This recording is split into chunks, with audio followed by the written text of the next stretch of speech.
আসসালামু আলাইকুম। আজকে আমি আপনাদের জন্য নিয়ে এলাম শুকনো চালের গুঁড়া দিয়ে কিভাবে চিথির পিঠা তৈরি করা যায়।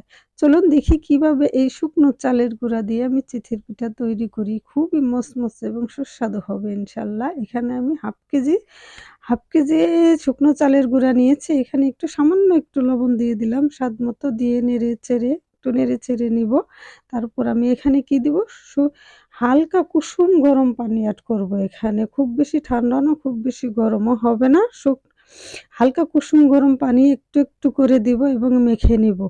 একটু সময় নিয়ে মাখতে হবে। ডোটা একটু ভালো সফট হবে ততটাই পিঠাটা ভালো সফট হবে এবং পিছনের সাইডটা মুচমুচে হবে। এখানে পানিটা একসঙ্গে দিব না, আস্তে দিব। আস্তে দিয়ে আস্তে মেখে নিব। এখানে আমি হাফ কেজি চাউলের মধ্যে আমার টোটাল আমি ১ কাপ পানি নিয়েছি। ১ কাপ পানি পুরাটাই লাগবে এখানে। একটু করে দিব আর আমি আস্তে মেখে নেব। অনেকটা সময় নিয়ে মেখে নেব। মেখে নিয়ে যতটা মাখবো ততটাই ভালো হবে। এখানে আমি একটু করে পানি দিচ্ছি আর মেখে নিচ্ছি।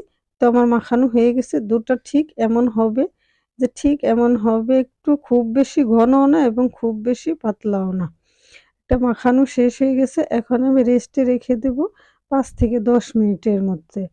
১০ মিনিট পর ফিরে এলাম। এখানে আমি মাটির হাঁড়িতে পিঠাটা তৈরি করব, কারণ আমি সবসময় মাটির হাঁড়িতেই তৈরি করি। হাঁড়িটা আমি চুলায় বসিয়ে দিয়েছি। গরম হওয়ার পরে দিয়ে দিলাম পিঠাটা। ডোটা এখানে দিয়ে ঢেকে দিলাম। ২ থেকে ৩ মিনিট পরে পিঠাটা হয়ে যাবে। দেখা যাক এটা কেমন হয়েছে। অবশ্যই ভালো হবে ইনশাআল্লাহ।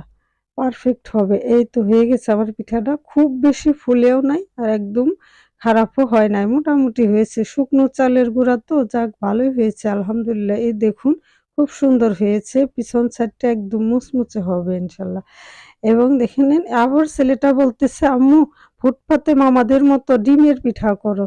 চিতই পিঠার মধ্যে ডিম দিয়ে দাও।" তাই আমি একটা পিঠার উপরে ১ পিস ডিম দিয়ে দিছি। তার উপরে লবণ এবং একটু চাট মসলা দিয়েছি। বাহ! এটাও তো খুব সুন্দর হয়েছে মাশাআল্লাহ। অনেক সুন্দর হয়েছে। একদম ফুটপাতে মামাদের মতো হয়েছে। এটাও খেতে অনেক ভালো লাগবে। একটু ঝালও লাগবে।